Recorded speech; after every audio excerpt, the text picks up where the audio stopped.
Hey everybody, welcome back to the channel.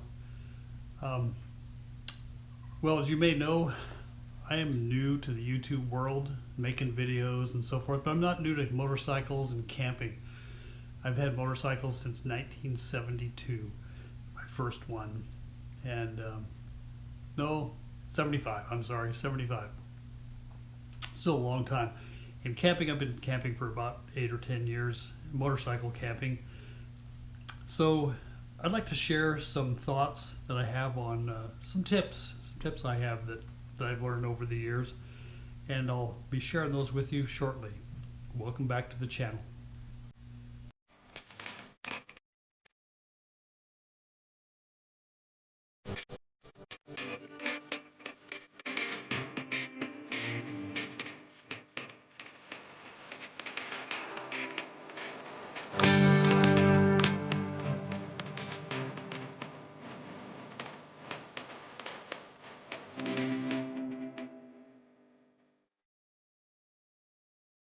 Okay, so as I said, I'm new to the YouTube world, but I'm not new to motorcycles and camping, so I'd like to share a few tips.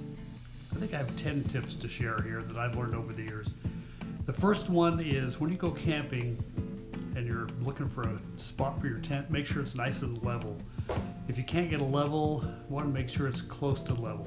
And then of course you want to kick all the pine cones and rocks and all that around, because those can puncture your tent, and that's not going to be good when it rains. So that's my first tip. Find a nice, good, level spot for your tent and then set it up. The second tip, after you've been riding possibly for a long distance with your motorcycle gear, your boots and everything, you might want to bring along some comfy clothes, and for sure some comfortable shoes. I got some Vans. I'm sure you can find them anywhere. It doesn't matter about the brand, but they're easy, they slip on, they're comfortable, you can walk around, they're cool. Usually you camp in the summertime when it's hot, so you want something cool on your feet. So that's my second tip, get a nice pair of comfy shoes. The next thing has to do with mosquitoes. A lot of times you get to a spot and they don't allow fires. Campfires seem to be a natural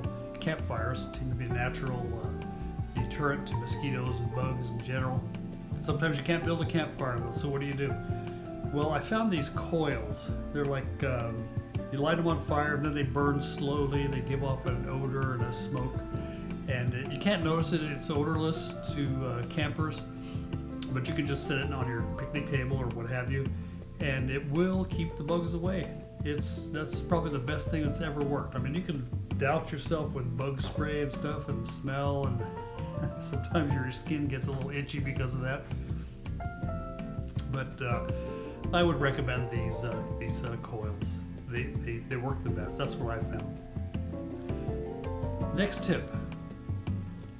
Have about a gallon of water at least. If you're going to be gone for a day, a gallon a day.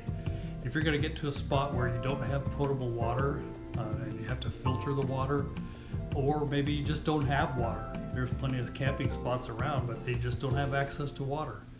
And you may have discovered that you didn't bring enough.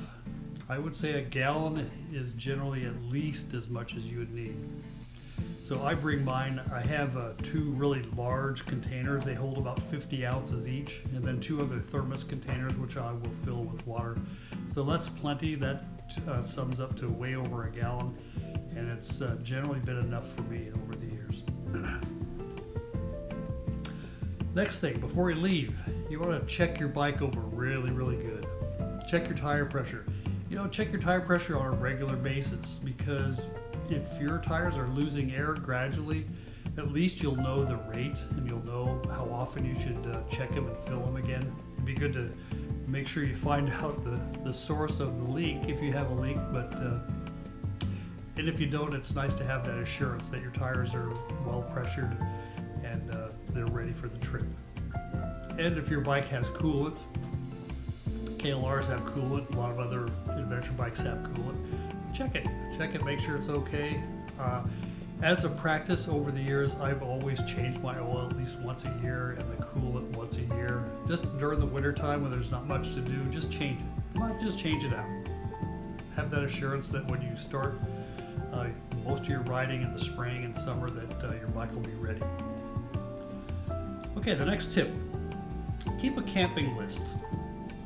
My camping list changes after every trip. I'll discover things that I should have brought and things that I brought that I don't need, and things that I wish I had. So I have a camping list and I just kind of keep it on the computer. I print it out for every trip, and then I go through. I check, have things that I check that's on the list, things that I bring, things that I want to bring. And depending on the trip, you know, if it's just an overnighter, I won't bring as much as if I were going for several nights. So the camping list is kind of crucial. It just kind of keeps those things in front of your face, and that way you have everything there. And chances of you forgetting something are pretty slim. All right, the next tip.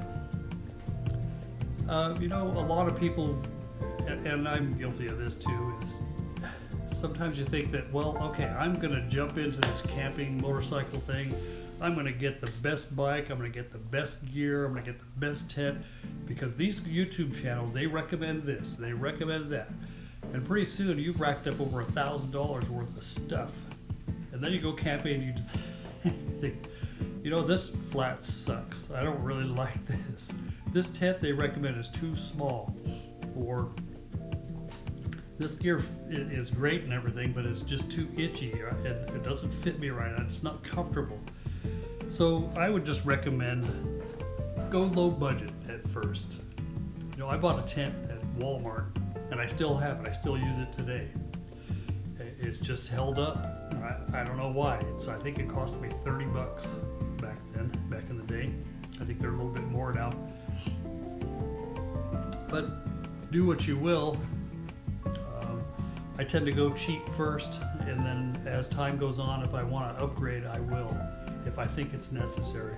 Most of the time, I don't think it's necessary. But there's a lot of vendors out there who have really good products. So I don't doubt that they're really good and they're superior in so many different ways. But so far, I haven't had a need for a lot of that stuff. All right, next tip. When you pack up your tent, I've seen a lot of people just take their tents down and they just stuff them. They stuff them into a stuff sack.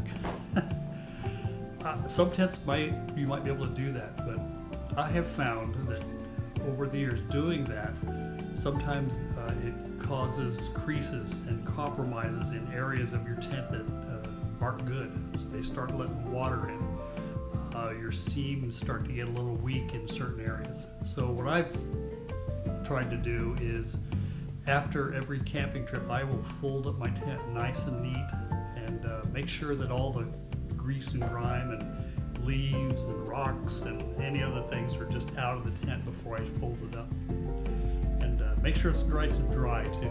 If it's not, then you need to certainly air it out, because mold can form, and that's not good either. So be meticulous. Fold up your tent nice and neat and then put it in your stuff sack. Now, other things you can stuff in. Sleeping bags, I've never had a problem stuffing those into a bag. And other things, they're fine. But for some reason, tents sometimes can be a little touchy on that. So you want it to last as long as possible. Next tip.